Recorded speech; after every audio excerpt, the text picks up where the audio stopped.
Welcome to Wine Soundtrack South Africa. Listen to the passion with which producers narrate their winery and their world. In 30 answers, discover their stories, personalities, and passions. Hello, friends and listeners of Wine Soundtrack. This is Morena Kalo, and today I'm joined by Lola Nicholls from Mitres Edge Wine Estate in Stellenbosch. Lola, a very warm welcome to you. Please, can you tell me a little bit about yourself? Sure, thank you. Okay, so we own and manage Mitres Edge Vineyards, which is a farm right on the border between Stellenbosch and Paarl.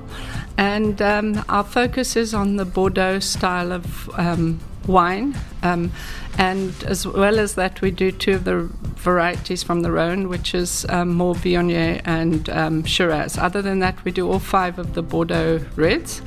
My background is I didn't study through Stellenbosch University. I rather did the Cape Wine Academy, which gave me a very broad focus on wines. And then from there, I was actually working at Warwick for 6 years. And Norma Ratcliffe trained me up. And I also had the opportunity of working in a winery in Burgundy. And then in 1999, my father, who was a vineyard grower, he didn't actually make wine, although he had studied at Elsenburg and studied winemaking. He never, in those days, in the sort of 50s and 60s, he chose rather to farm.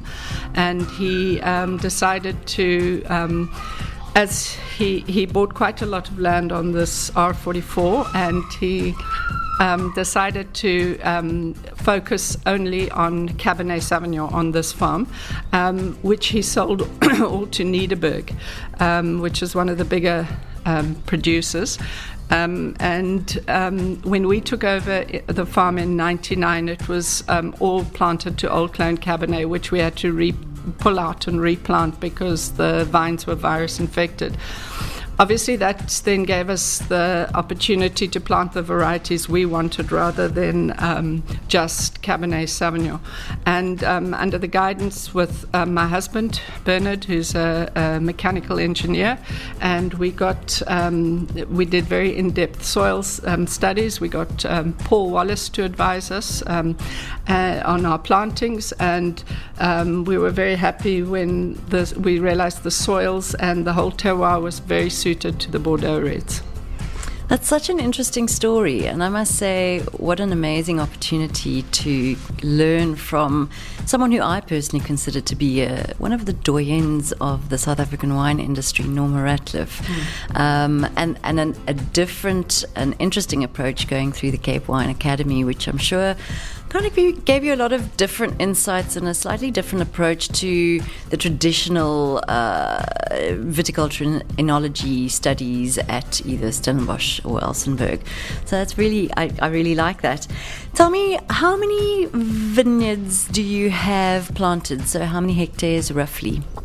All right, between the 7 varieties we have 18 hectares of vineyard. Okay, and roughly what is your annual production in terms of either bottles or cases? Okay, so we still, because we're such a new winery, we started out really small, and we're currently doing about 25 to 27,000 bottles, which only equates to about 15% of our crop. The balance we sell to other wineries, the balance of the grapes. So we do a bit of everything at Mitres Edge, bottled at Mitres Edge, but we also do the bulk of our wine is sold to 4 of the bigger producers. Okay, so not the bulk of our wine. That's fine. That's fine. So tell me something.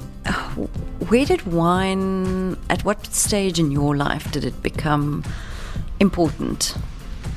Yes, as a younger person, I actually didn't know what I wanted to study. I tried different things, but eventually, having done the Cape Wine Academy, I thoroughly enjoyed it. And when I had the opportunity of being trained at Warwick, I grabbed it. It was a very it was a wonderful training experience that I had. Norma was amazing, and I guess it was really when I was at Warwick that I fell in love with wine. And in terms of Mitres Edge wines, can you tell me what is the most expensive bottle in your range? What is it, and what does it cost roughly? So we do each of the Bordeaux varieties separately, even Petit Verdot, but we don't do that every year because it's quite a slow seller. People don't know it as a varietal, even if you've got an amazing one. So we only bottle one barrel every few years of that, and we have a very loyal following of our Petit Verdot buyers. But basically our most expensive winos are two Bordeaux blends. We do the equivalent of what we would call a left bank blend because the dominant grape is Cabernet Sauvignon, and then we do the equivalent of a right bank blend because it would either be Merlot dominant or Cab Franc dominant, and we do a Cab Franc dominant blend. So the left bank equivalent we call Sholto, which is a name. It was my father's second name. He was from England, but he had a lot of Scottish influence, and the word Sholto is actually a Scots Gaelic word, which means a sower of seed. So it was quite fitting because he was an exceptionally good farmer. And the Cabernet Franc-based blend is called the Mitre, and that comes from the Bishop's Hat, which is a mitre. The history behind the name of the farm, Mitres Edge, is a mitre is a bishop's hat, and we are on the edge of Klapmutskop, which is a small hill behind the farm, and a Klapmuts is a Dutch sailor's hat. But if from our view from the front of the farm, from the front of the house, you can see the Simonsberg, and there's two peaks that resemble mitres. I really like that. That's brilliant. That's so original. Very, very cool. Where are your current markets outside of South Africa? So currently we have a footprint in the UK.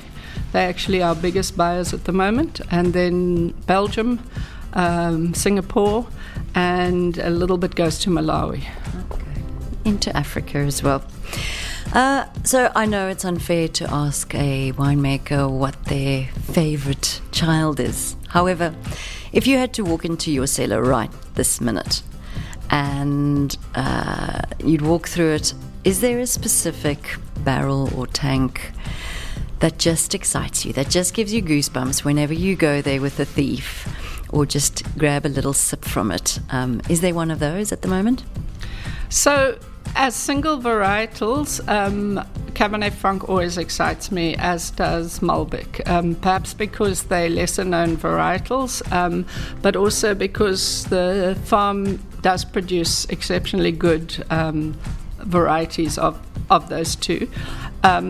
We also, the blending I only make right at the end, just before bottling. So I don't blend at grape stage, I don't blend at early fermentation, I blend right at the end after barrel maturation. So I don't have any of our blends currently in wood. They get blended from wood straight into tank. And I love our blends. I absolutely really love them. But as varietals, I guess Cab Franc always excites me, as does the Malbec. Do you have a strong opinion either way on either wine critics or wine scoring or competitions? Do you think there's a place for them? Yeah, I definitely think there is a place for competitions. For me, it's just which competition. There are certain that hold a lot of credibility, and there's certain ones that I don't feel do. Having said that, I realize that as a buyer, I know a lot of people don't like to see 50 million stickers on a bottle, but as a buyer, it does give you an indication of whether the wine's good or not. So it's not to say that it's to your taste, but you know that if there are high ratings, you're not going to get a bad wine. Yeah, I think it's positive and has its own negatives, but I think if you do your right planning and think strategically about the competition and which competition and whether it might open up opportunities in a specific market or wherever it is, it could have some value. As a consumer, what do you enjoy drinking? I guess The one grape I didn't mention is our Cinso, and that is the only grape we buy in. We buy it in from near Wellington in the Western Cape, and that is a very light, juicy, fresh wine. We choose not to age it in wood, although it's a red wine. We choose not to age it in wood. It's all done in stainless steel because the grape on its own has very little tannin. So we do it we ferment it like we would a red wine, but we serve it chilled, and it's very light and juicy. It's, for me, the perfect summer red. Someone said once it's a red wine for white wine drinkers. So that I do like in summer. And then, typically I would probably take a blend. Mm-hmm. And in terms of food and wine pairing, I'm sure you often get asked by consumers what food will pair with this wine. Yeah. Do you think there is a kind of a recipe that one could follow, or is your philosophy more have fun and see what works kind of thing? I very much think have fun and see what works, because I think there is too much... we've all got different palates. You know, if you like a red wine with chicken and it works for you, my thing is go for it. Or if you like a white wine with a steak and it works for you, go for it. I really feel it's so personal, but there are certain guidelines which I would recommend when someone asks me what would I pair with it. There's certainly stuff that worked for me that I would suggest, but if it doesn't work for you and you want to try something else, I'm all for it. Okay. So Lola, a UFO full of aliens lands here on this grassy patch outside, and they've clearly travelled far and they're very thirsty. What would you pour them to drink? Well, I'd ask them first what they like. As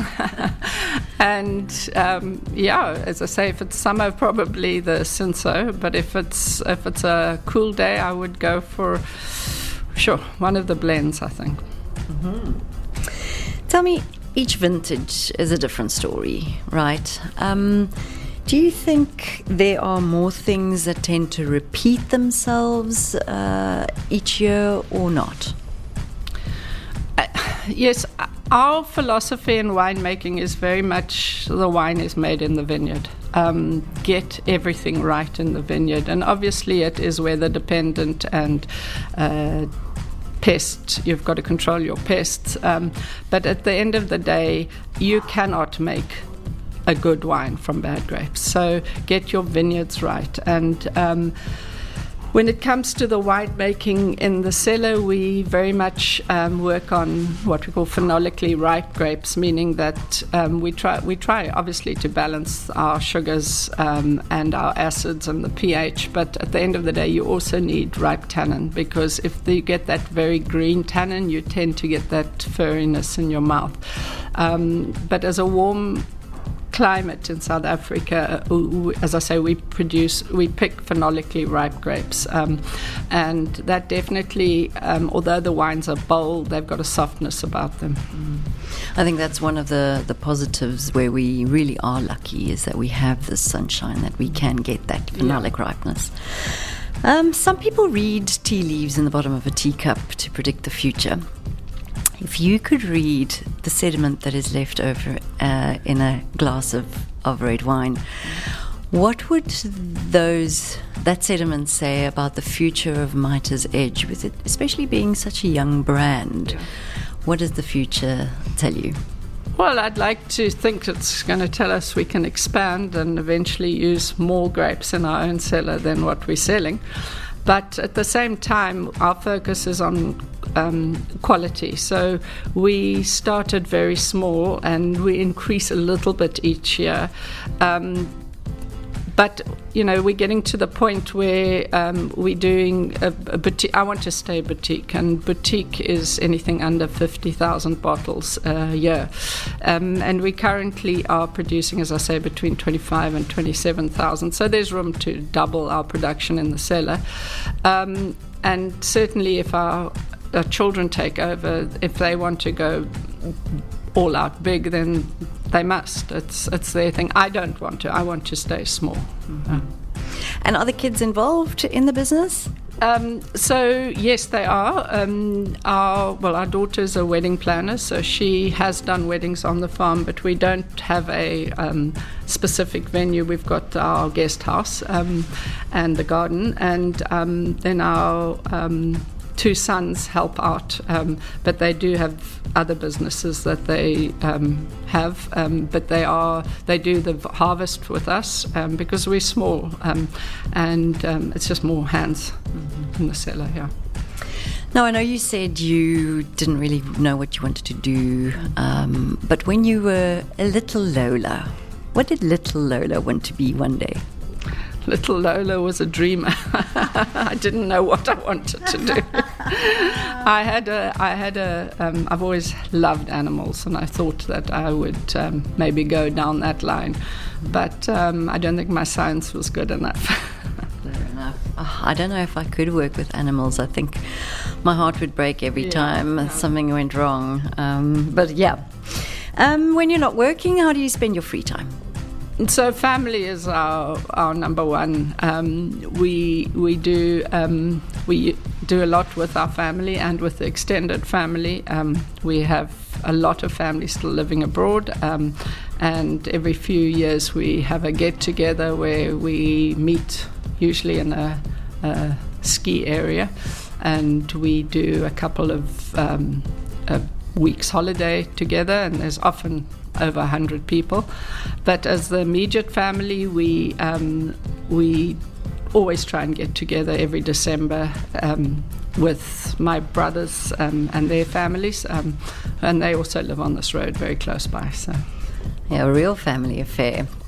Are you into movies or music or anything like that? No, not really. I mean, I love watching crime TV, but I'm not, You and me together, I don't know. My husband often says to me, I need to make sure that you love me always, because you know all the ins and outs watching these programs. What was the best piece of advice you would say you've ever received? Or if you had to impart a piece of advice perhaps on the younger Lola, what would that be? I guess, sure, that's a hard question, but I guess my dad always encouraged us to do what we want to do. He never forced us to study anything that we didn't want to do or follow that route. And we very much are the same with our children. Never feel you have to take over the business or anything like that. And I guess if I could advise myself, it's very cliche, but follow your dream. Although having said that, I didn't know my dream till much later. I think that happens to many people. Yeah. I certainly count myself into that segment of people who didn't know what they wanted to do. Sometimes I think I still don't. Okay, complete the sentence. A table without wine is like. Sure. Gosh, that's a hard one. Well, we do typically have wine every evening with our meals, except for some reason my husband and I are both doing sober October, so we're not having wine at the moment. But yeah, I guess a table or a meal without wine it's sad. I'll agree with that. It's super sad. If you could share a bottle of wine, any bottle of wine in the world, with anyone, alive or dead, who would you share it with, and what would the wine be? I guess I'd love to share a bottle of wine with my parents again. As I said, Sholto was named after my dad, and he passed before we released the first one. So it would be one of your own wines that you'd share with your parents. Yeah, for sure. That's special. That's really special. I'm sure they're following your dream from their cloud, for sure.